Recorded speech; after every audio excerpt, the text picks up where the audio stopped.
welcome to Nerdy for 30, the podcast where we talk about nerdy-ish things for 30-ish minutes. My name is Kevin Bauer. With me, as always, my co-host Tim Keck. Today, we are bringing you back in for a little bit of a review preview. This is the first one of these we've done in 2023.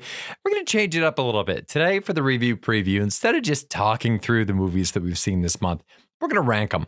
We're going to tell you which of these we think is better than which of the other ones. So today, we'll be ranking the movies M3GAN and Avatar, The Way of Water. I think I know my ranking right away, Tim. And I want this to be clear. This is going to be a running ranking for the year. Yes. For 2023, we are going to be ranking the review preview bonus pods. We're going to be ranking every movie we've seen this year, putting them in order. I don't care how far out and ridiculous they are. We're going to watch whatever wins the Oscar, and I'm going to compare it to M3GAN. I don't care. And we're going to have that discussion, and I can't wait. I'm so excited. I think it's a little more complicated. I feel like I'm a little more torn on which one's better, to be honest. How? The more I've thought about Avatar, it's like building a whole world. We saw it in like 3D. It was on the big screen. I mean, the technology is incredible. I think I'm becoming like an Avatar stan. No, I don't want to watch it again. No, Tim. But the idea of Avatar is really growing on me a lot. I'm thinking about it more. Back to back, your statements were, I think I'm becoming an Avatar stan. And immediately, I don't want to watch it again. That's how I feel. That says something about the franchise when the stans don't want to watch it again. I think M3GAN needs some retooling before I watch it again. That's what I'd say. I think if an R version comes out, I'm there. If it doesn't, I don't know if I'm going to be rushing out to watch this one again. If there's a sequel, I think I'll definitely be there for it. I don't know what our requirements are. We're kind of figuring this out. If M3GAN 2 comes out, I'm running to the theater. If Avatar 2 comes out, we're reluctantly going for the podcast, right? Maybe that's all we need to know about this. I think that's it. But just 1-to-1, I think Avatar 2 is probably a better movie. I genuinely don't think it is. Beyond any, there's no, there's no hyperbole here. There's no ironic attachment to the movie M3GAN. I think the movie M3GAN is a genuinely great movie. I think it's incredibly subtle. I don't even know if we talked enough in the episode we did on it about just how good a job it did really subtly selling this idea of the dangerous effects of having children form these strong attachments. Just stop it right there. The dangerous effects of having children. Dangerous effects of having children. Look, you don't know what's going to happen. Maybe they befriend a murder doll. Could happen. Happen in M3GAN. It is. I mean, it's really a real pro-choice stance, right? Because you can see how out of whack this woman's life was when an unexpected child came into it.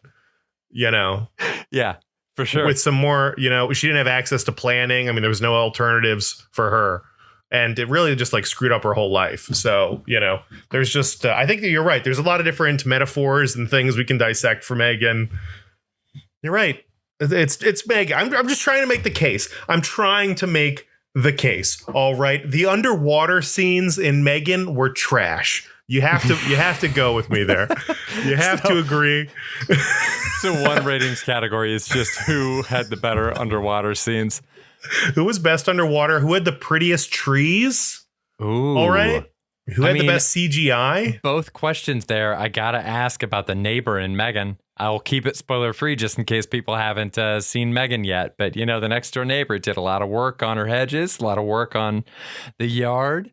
That's true. She's using some bad chemicals to do it, but she's getting results.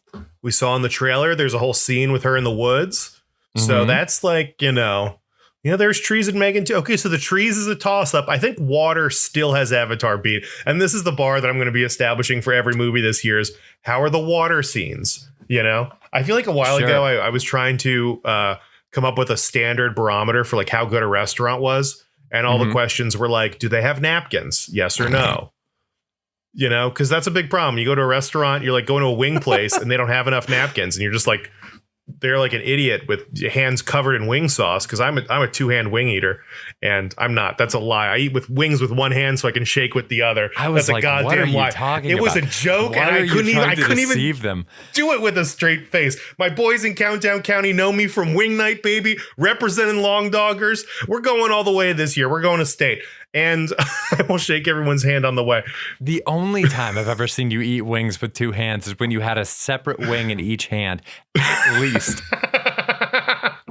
One wing, one hand. That's how I agree. They call me. That's how I was brought up. That's how I was raised. Eat with the left, shake with the right, as my boy T-Dut would say. It's good. Yeah. I mean, oh man, you know what? I just remembered a fun take.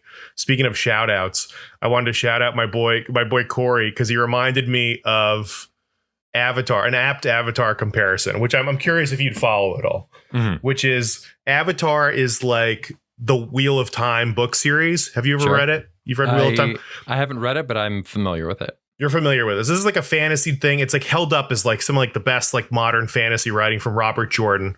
But this is the kind of fantasy where it like the story's cool, but they spend every detail describing, like, if they walk through a forest, it's not just they walk through a forest, it's like the trees were brown and the bark was beautiful and each leaf fell like it's a beautiful unique snow. They describe everything, you know. They can't just have a stew. It's like a hearty stew. It's whatever. Like they spend so much time describing the details that it makes it like a difficult read. Mm-hmm. And I thought that there was some overlap there because my boy Corey loves Avatar, loves Wheel of Time, and I think there's like an overlap between this like high fantasy of just like the over descriptive nature of this and like seeing all the detail, just wanting to know everything, every aspect about a world. I thought it was a fun comparison. Again, I haven't finished Wheel of Time. It was too boring for me. I was actually talking to someone the other day who's like, yeah, I just space out and skip whole paragraphs, but it's great. He's like, I'm reading it again. God. I love it, but I just skip. I skim things because you can't, you know, you can't actually just sit and watch it all. I think that's how I think of Avatar. Why? What kind of half-assed commitment to a series? The Wheel of Time is like what, like 36 books long? It's like absurdly it's like 12 long, books. Right? And Brandon Sanderson had to write the last 4 because Robert Jordan died. Yeah. Died of boredom from writing these books. You know how many years describing forests took off his life? He was aging like a president. Poor guy. Poor guy like a prune. He didn't even need to set a timer when he was writing for the day. He just stopped when his hair grew to the length of the paper he was writing on. It usually took about 90 minutes. I pulled a quick stat. I want to get your opinion on this stat. Right now, you're trying to decide if Avatar is a better movie than M3GAN. I looked at the budgets, Tim. The budget for M3GAN, $12 million. The budget for Avatar, $250 million. I did the math on that. M3GAN has a 2,000% lower budget than Avatar. Do you think Avatar was a 2,000% better movie than M3GAN?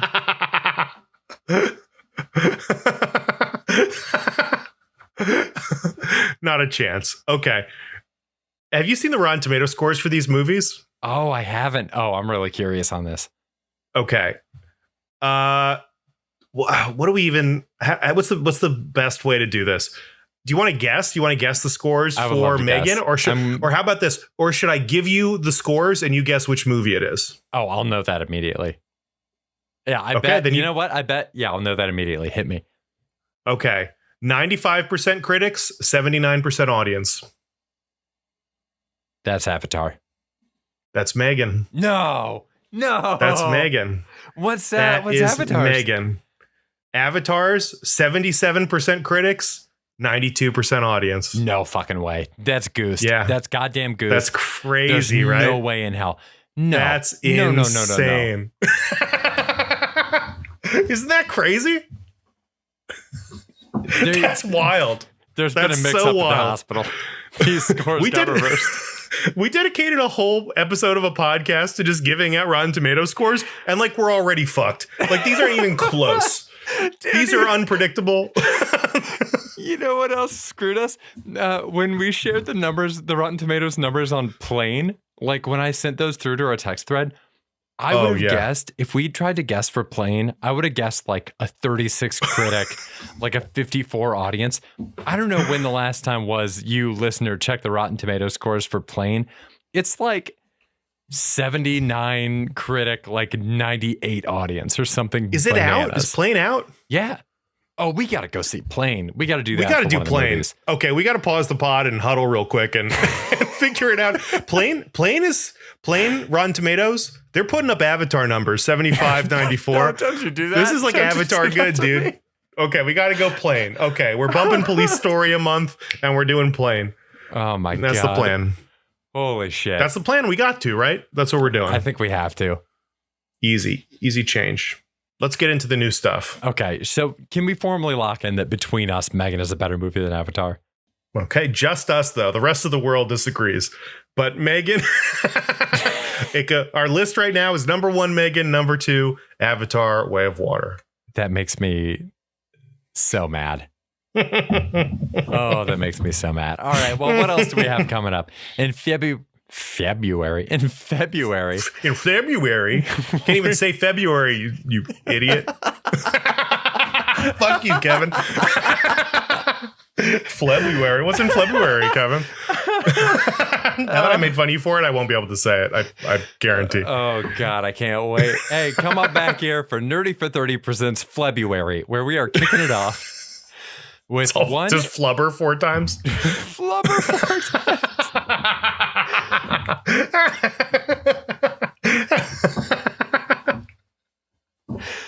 I'm so in. If we can commit to doing a Die Hard episode every Christmas, we can commit to every February is flubber only. But the people would be mad because we are covering a movie at the beginning of February that has been requested more than any other movie that people have wanted us to do. Our RRR episode got some action on YouTube. A lot of people in the comments were asking us to do more movies by the same director. I think we're both absolutely thrilled to see more of what this director has. So, at their request, we are watching Bahubali number 1. That's going to be our episode for Thursday, February 2nd. By the way, we will be doing Bahubali number 2. That one's coming up in March. On Thursday, February 9th, we just discovered we're going to be doing the movie Plane. I'm writing that in right now. Yes, we are. We have to Can't see wait. if it meets the hype. Avatar numbers, baby. Avatar hype. It's the most confused and distracted trailer I think I've ever seen. Plane? Yeah, it feels like there's like 4 different movies happening just in that trailer. It makes no sense. And they're leaning heavily on a guy who maybe played one of the worst like Marvel characters. I don't know. I think people liked God, what the Luke Cage? Yeah. And Luke Cage as a character, I love Luke Cage. This is like one of the most boring actors I've ever seen in my life. And he was sponsored by Carhartt. That was cool. That was cool. But otherwise, that was cool. We all liked that. We all liked that. That was neat. That was a very neat thing that they did. But as far as like his acting goes, I mean, he made Luke Cage the most, lukewarm, like a glass of lukewarm milk. That's kind of what that guy was. Watch out. Put me to bed. Rub my tummy, pour me some milk, and get me to bed. We're watching Plane. So good. We're watching Plane. Mike Coulter was so good in Jessica Jones, but I'm wondering, looking back, if it's because not being the protagonist, he didn't need to carry the show as much. And especially since in the narrative of the show, we were supposed to see Jessica Jones as this very kind of like messy, like, I don't know, not like my brain keeps coming to like street urchin, but she's just kind of, like grungy, like disheveled. She's just kind of like Natasha Lyonne in the East Village. Exactly. Yeah. It's a very like Russian doll style character. And Mike Coulter in that show, by contrast, was like this stable figure. And I think it was fun to see them play off each other. And then something happened. Like the sauce was just missing from that show. Luke Cage was one of my favorite comic characters in high school. Absolutely loved him. He's amazing. He's so good. He was basically, when I started reading the Avengers, he was basically the audience surrogate for it. And it really helped get me in. It was so fun to see his like grounded take while they were like fighting space aliens. We got to get another one. We'll get another Luke Cage. It's only a matter of time. God, I hope. Anyway, so Plane is dropping on February 9th. On February 16th, we're going to be talking about the new M. Night Shyamalan joint, Knock at the Cabin Door. Another one where it'll be interesting to see Dave Bautista. Dave Bautista has been saying that he's excited to get away from Marvel because he wants to do more of these dramatic acting roles. Does he have it? I don't think anybody wants that except for Bautista. I've never watched Bautista and been like, but can he be more serious? What if he was less fun? Did you saw Glass Onion, right? Yeah. What did you think of Bautista and Glass Onion? I thought it was good. Yeah. I mean, that's what I want from Bautista. He's just like a cool bro. And he's like emotional. Like he's an emotional guy. And I think he's a better actor than, I mean, if we're ranking like professional wrestling actors, it's John Cena, it's Bautista, and then it's oh my God. Oh, and then it's Roddy Piper. And then it's John. Yeah, then it's The Rock. That's about it. Those are the only ones I even know about. Hulk Hogan, I guess. He's below The Rock, probably the only one. He's below The Rock for sure. Was the guy that Roddy Piper fights in They Live, was he also a wrestler? The like 10-minute long fight scene? I don't know. They Live. I don't even know what They Live is. I know he played a wrestler on on Always Sunny, and he's great. He's so funny on it.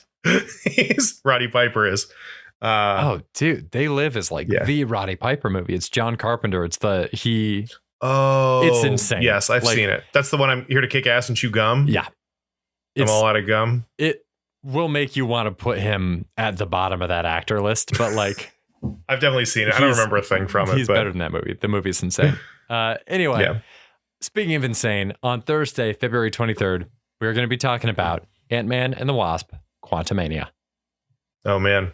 I'm excited to have my eyes closed during the trailers for Plane and Knock at the Cabin Door leading up to Ant-Man. I'm going in blind to this, dude. I'm Luke Skywalker. I'm turning off my targeting computer. I don't want to know a goddamn thing going into this movie. It's going to be so good. I can't wait. I love it. I'm excited about it. I really can't vouch for that, too. When we saw Avatar, Tim was like fully like earmuffs, blindfold. Like he went somewhere else in his mind. Oh, I did. They played Guardians and Ant-Man back to back. I only heard them and barely. That's the way those trailers were meant to be seen and heard. Tim, you got anything else?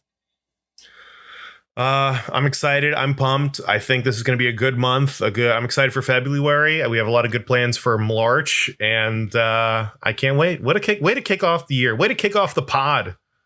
Can't wait, Kevin. Can't wait. You got any predictions? What's going to be the best movie next month?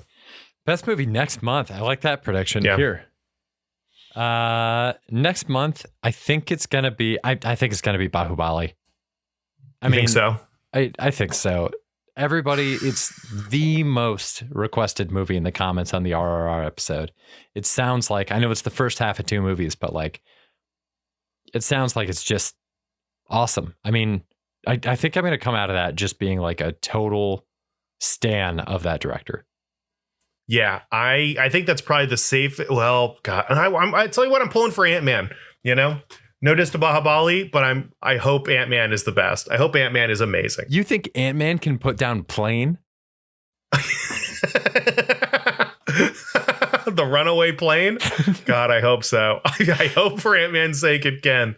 God damn it. I want Ant-Man to be amazing. I'm ready to get I'm ready to, shit my pants and slap my face and just get taken to the quantum realm, have a good time. Aren't we all? Thank you so much for listening, ladies and gentlemen. This has been Review Preview for the month of January and February. We will see you back here next week with Bahubali. Till then, stay nerdy. Bye. Stay nerdy. Bye. How many Kangs does Bahubali have? We're going to find out. Ooh. We'll see.